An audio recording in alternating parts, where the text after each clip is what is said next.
Happy Friday! Ayan, weekend na naman. So, makakapagpahinga na naman tayo. Pero ngayon, trabaho muna tayo, work. Nakapag-almusal na kami, Dong. Ayan, Dong. Hi mga ka-chabbers. Good morning. Good morning. Pakita mo kami.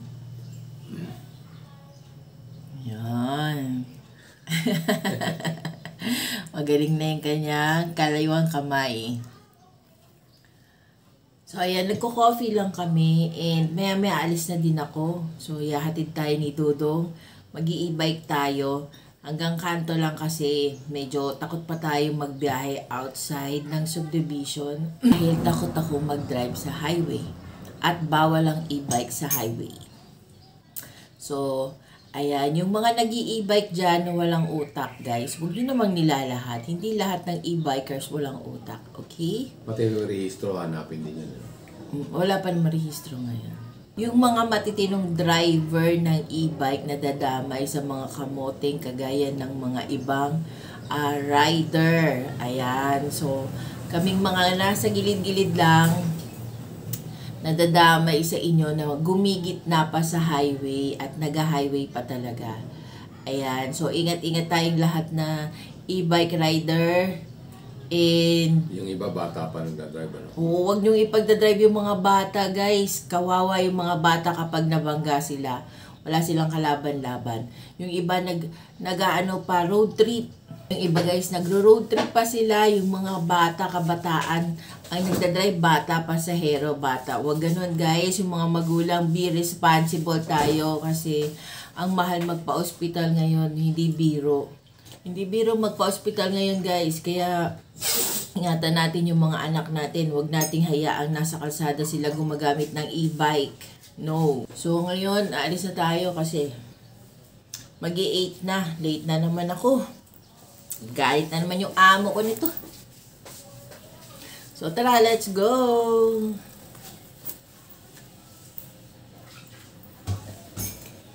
Kuhanin natin yung ating susi ng ating e-bike. Ayan, ito na yung ating e-bike. Susi niya. Tara. So, ayan, nakagarahe ang ating e-bike dito sa ating garahe. So, labas ko muna siya, guys.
So, tara, let's go! Kala ko. Papang! Malaki na, no? Oh, laki na ni Pongpagong, oh. Suplado yan, guys. Hello! Langoy ng langoy, oh. Nagpapakitang gilas ka, ah. Isang kamay lang, ah. Kumakapit siya, ah. Pongpagong! Pongpong!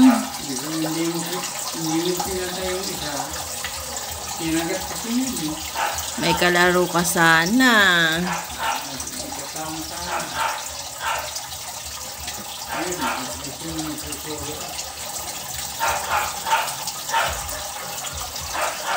Hello guys! Ayan, nakabalik na tayo sa bahay pagkatapos ng maghapon na pagtatrabaho. And nung isang araw, binigyan tayo ng guard ng mangga, Indian mango. So, eto. Ayan, naubos na natin. 4 na lang yung natira. So, ayan. Kanina, nang pauwi na tayo, binigyan ulit tayo ng mangga ng ating guard.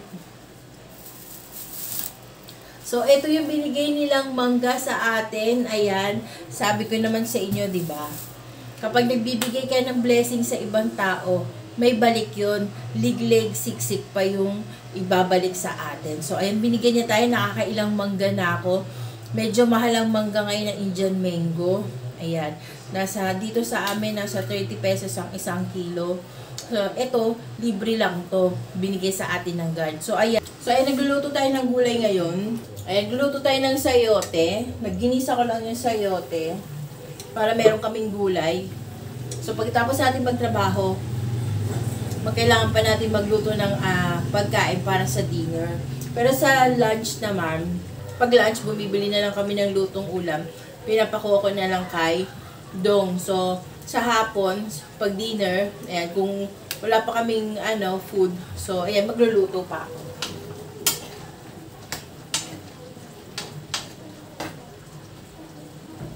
So, ayan, ginisa ko lang yung gulay.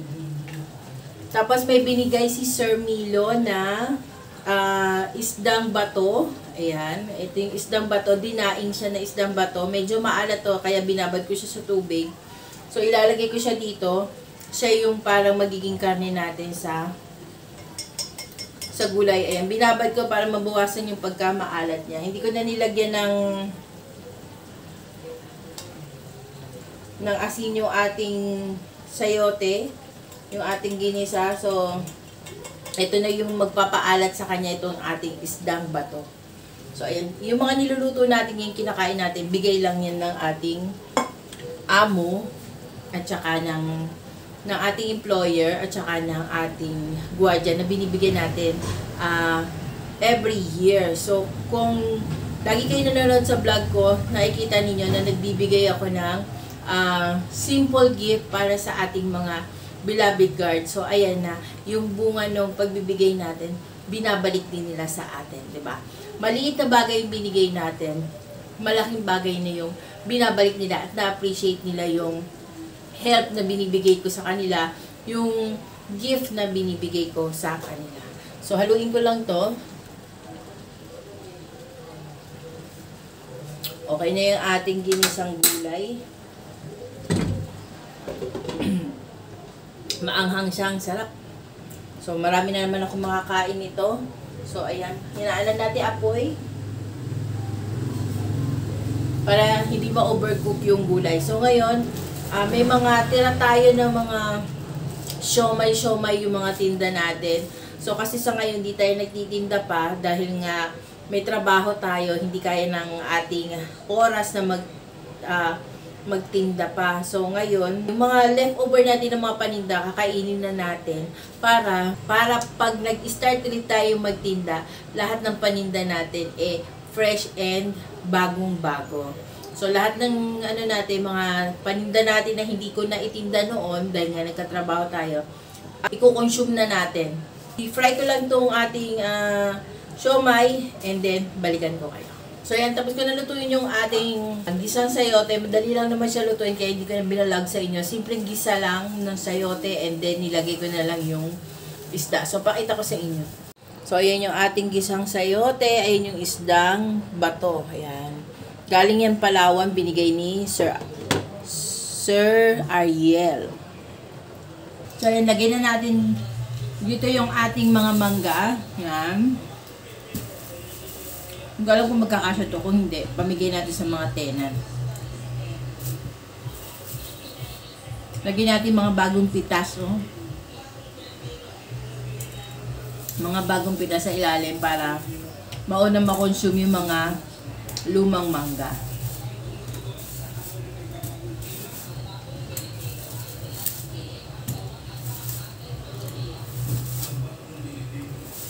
Masarap kaya to. Lalo na kung Meron kang piritong isda, tapos may bagoong. Naku, sarap. Yan. Masarap tong dessert. Masarap din siyang Ayan, comment nyo guys kung anong mga ginagawa nyong pagkain para dito sa mangga bukod sa ensaladang mangga. Ayan. Comment down below kung ano yung mga favorite ninyong food na ginagawa na merong sahog na mangga. So, ayan. Lagyan na natin yung mga leftovers. So, ang dami. Ayan, ito na yung ating mangga. Ayan, sana hindi siya malaglag. So, ayan na ang ating mangga. Punong-puno, guys. Mahal kaya ito sa palengke. Pero sa atin, libre lang. Thank you, guard. Thank you, Manong Guard, sa pagbibigay mo sa amin ng mangga. Nagulat ako kanina, kala ko, ano yung binibigay niya sa akin, kala ko magbabayad na naman ako ng monthly juice namin, kababayad lang namin eh. So, ayan, binigyan tayo ng mangga. So, parang balatan na natin to para meron tayong dessert mamaya. So, ayan, gilid muna natin tong ating mangga dyan. Tapos ito, balatan natin para meron tayong dessert. So, ayan. Check ko lang muna yung ating siomai doon, baka ma-overcook.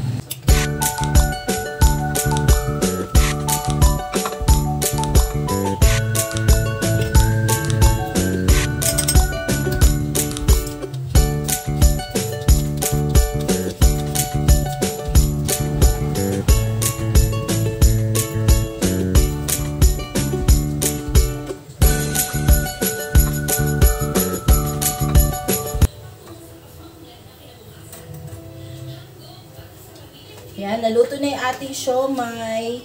So, hinihintay na lang natin maluto yung ating kanin para pwede na tayong mag-dinner. So, ngayon tuloy ko lang yung pagbabalat natin ng mangga.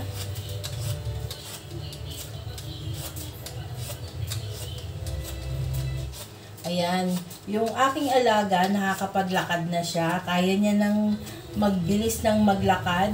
Okay na yung kanyang tera. Ayan, ito overripe na siya. So, ayan. Yung ating, yung alaga natin, ayan, na siya, nakakapaglakad na siya, mabilis na siya maglakad, nakakahakbang na siya. Magaling din siya, talagang porsigido siya. Alam mo, pag porsigido ka talaga makakapaglakad ka talaga. Kayang-kaya niya na maglakad, mabilis na rin siya maglakad. Everyday yan, naglalakad kami. Dati inaalalayan ko pa yun. Ngayon, hindi ko na siya inaalalayan. Nauuna na ako sa kanya. Actually, siya lang ang umaalalay sa akin. Kasi mula nung na-injured tayo, na-injured ako, medyo hindi pa gumagaling yung ating tuhod. Masakit pa siya, lalo na pag naglalakad kami. Masakit pa siya. So, pag tumatayo ako, dahan-dahan, kasi parang napupunit yung tuhod ko pagka.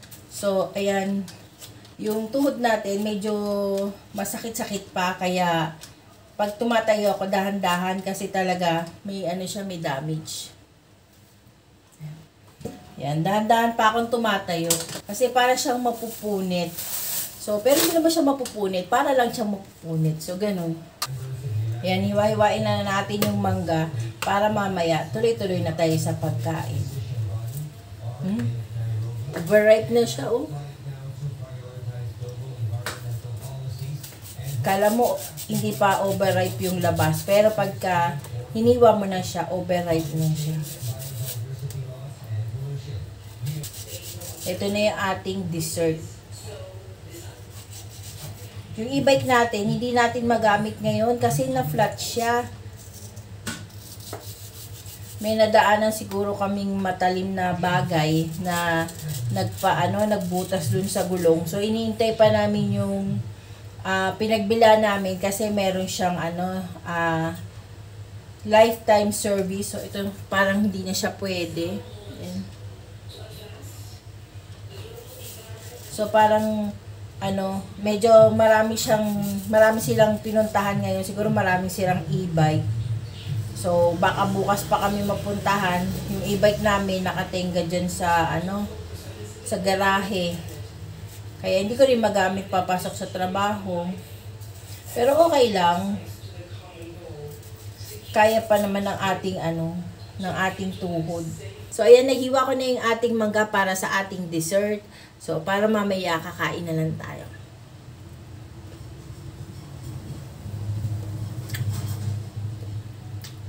Gutom na talaga ako, dahil gutom na ako kasi merienda lang kami ng bread kanina and water lang ako.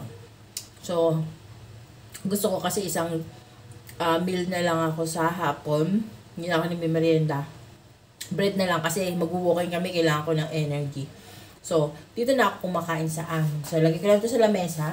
Ito na rin yung ating siomai. Ayan, luto na yung ating siomai. Nilagay ko lang siya sa strainer para malesen yung oil.